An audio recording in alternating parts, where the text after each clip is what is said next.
ചോദിച്ചു അത്രേ, ആമിന പൊന്നുമോളെ, ആരുടെ കൂടെയാണ് പോവേണ്ടത്? പ്രായബുദ്ധിയായ നിന്റെ തീരുമാനമാണ് തീരുമാനം.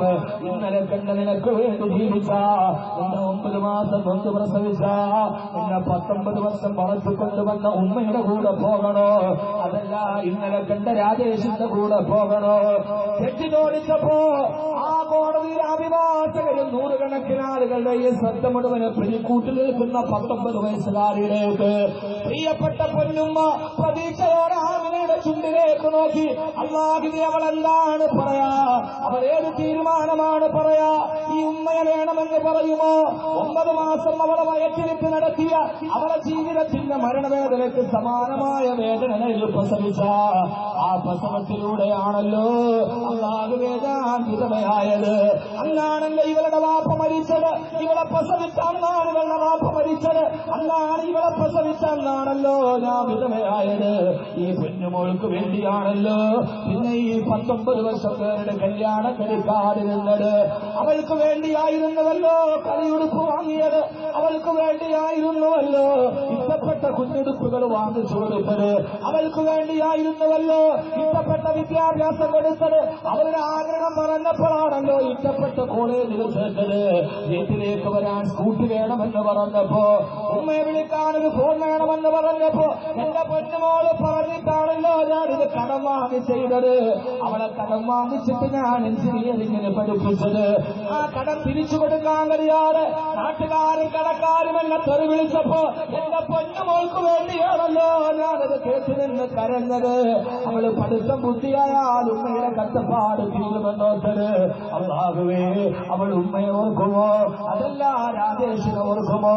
കോടതി നിശബ്ദമായി ഉമ്മയുടെ നേരെ നോക്കിയില്ല. ആമിന എന്ന 19 വയസ്സുകാരി അവള് ജഡ്ജിയോട് പറഞ്ഞു അത്രേ, 19 വർഷം എന്റെ ഉമ്മ തന്ന സ്നേഹത്തേക്കാൾ കഴിഞ്ഞ 1 മാസം കൊണ്ട് രാജേഷ് എനിക്ക് തന്നിട്ടുണ്ട്.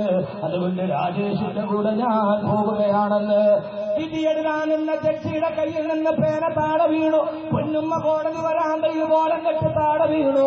കൂട്ടുകരച്ചിലുകൾ കോടതി വരാന്തയിൽ ഇരിക്കുമ്പോ രാജേഷിന്റെ കയ്യിൽ പിടിച്ചിറങ്ങി പോയ പൊന്നുമോളെ ആമിന കോടതി വരാന്തയിൽ മാറത്തട്ടകത്തിച്ച് കരഞ്ഞ തന്റെ ഭർത്താവിനെ നഷ്ടപ്പെട്ട് ജീവിതത്തിൽ ആഗ്രഹിച്ചു വളർത്തിയ മോളെയും നഷ്ടപ്പെട്ട് കോടതി വരാന്തയിൽ എവിടേക്ക് പോകണമെന്നറിയാതെ കടത്തുവഞ്ചി ഒടിഞ്ഞുപോയ കടത്തിലിരിക്കുന്ന യാത്രക്കാരനെ പോലെ ഇരുട്ടിലേക്ക് നട്ടിരുന്ന ഉമ്മയെ എന്റെ പെങ്ങളെ നീ അറിഞ്ഞില്ല. ഇപ്പോഴും എന്റെ ഈ ശബ്ദം ഒരിക്കൽ ആമിനെ കേൾക്കുമെങ്കിൽ ഞാനിത് പറയുന്നത് എന്റെ ഈ ശബ്ദം കേൾക്കുന്നുവെങ്കിൽ എത്രയോ പ്രസംഗങ്ങൾ വാട്സപ്പിൽ വൈറലായിട്ടുണ്ട്, ഫേസ്ബുക്കിൽ വൈറലായിട്ടുണ്ട്, എത്രയോ അനുഭവങ്ങൾ ഈ വയലിന്റെ സദസ്സിൽ പറഞ്ഞിട്ടുണ്ട്. ഞാനിത് പറയുന്നത് 19 വയസ്സുള്ള ആമിന അല്ലാഹു നിനക്ക് ഹിദായത്ത് ഉദ്ദേശിച്ചിട്ടുണ്ടെങ്കിൽ വഹിഷിയോട് കാണിച്ച കരുണ, വഹിഷിയോടെന്റെ റബ്ബ് കാണിച്ച കരുണ, വഹിഷിയോടെന്റെ റബ്ബ് കാണിച്ച കരുണ നിന്നോട് റബ്ബ് കാണിക്കാൻ ഉദ്ദേശിച്ചിട്ടുവെങ്കിൽ വാസവിയുടെ വാക്കുകൾ എവിടെയെങ്കിലും നിന്ന് നീ കേൾക്കുന്നുവെങ്കിൽ തിരിച്ചു വരിക പെണ്ണുമോളെ. നീ നഷ്ടപ്പെടുത്തിയത് 1 വർഷത്തെ നിന്റെ ഒരു ഹൈന്ദവ ചെറുപ്പക്കാരന് വേണ്ടി.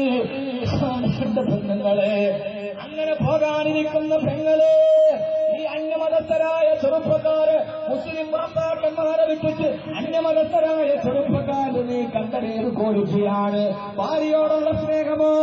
അന്യമതസ്ഥരക്കാരെ ഭാര്യ സ്നേഹിക്കുന്നത് മുസ്ലിം ഭർത്താക്കന്മാരാണ്.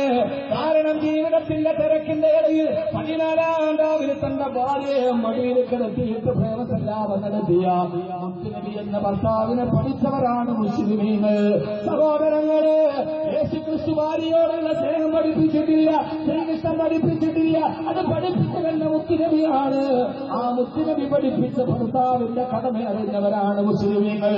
അത് വിട്ടിട്ട് അന്യമതസ്ഥരുടെ കയ്യിൽ പിടിച്ചു പോകുമ്പോ നീ സ്നേഹം ആഗ്രഹിച്ചിട്ടോ അതല്ല ശുദ്ധി ആഗ്രഹിച്ചിട്ടോ വിസർജനം ചെയ്താൽ പോലും ശുദ്ധിയാകുന്ന ജീവിതത്തിന് ശുദ്ധിയുള്ള മൂത്തമടിച്ചാൽ കടുകയില്ലെങ്കിൽ നിസ്കാര ശരിയെന്ന് പറഞ്ഞ ഇസ്ലാമിന്റെ ശുദ്ധിയുള്ള പുരുഷന്റെ സാമീപ്യം വിട്ടിട്ട് അഴുക്കിന്റെ ചാലിലേക്ക് ലൈംഗികതയുടെ തീവ്രതയിലേക്ക് നടന്നു പോകുന്ന പെണ്ണ് ഞാൻ ഒരിക്കൽ കൂടി ഓർമ്മിപ്പിക്കുകയാണ്. ആമിനെ എവിടെയെങ്കിലും ഇരുന്ന് ഈ വാക്ക് കേൾക്കുന്നുവെങ്കിൽ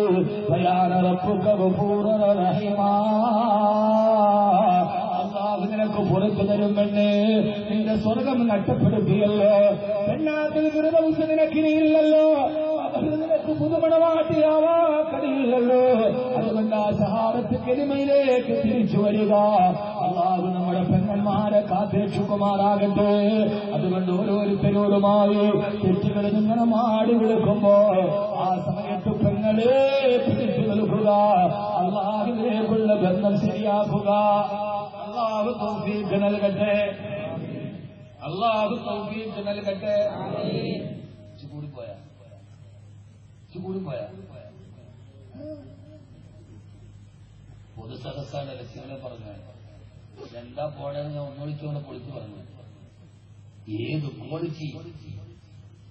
ഇതൊന്നും വർഗീയവാദമല്ല. ഇത് അന്തസ്സത്തയെ പറയുന്ന വാക്കുകളാണ്.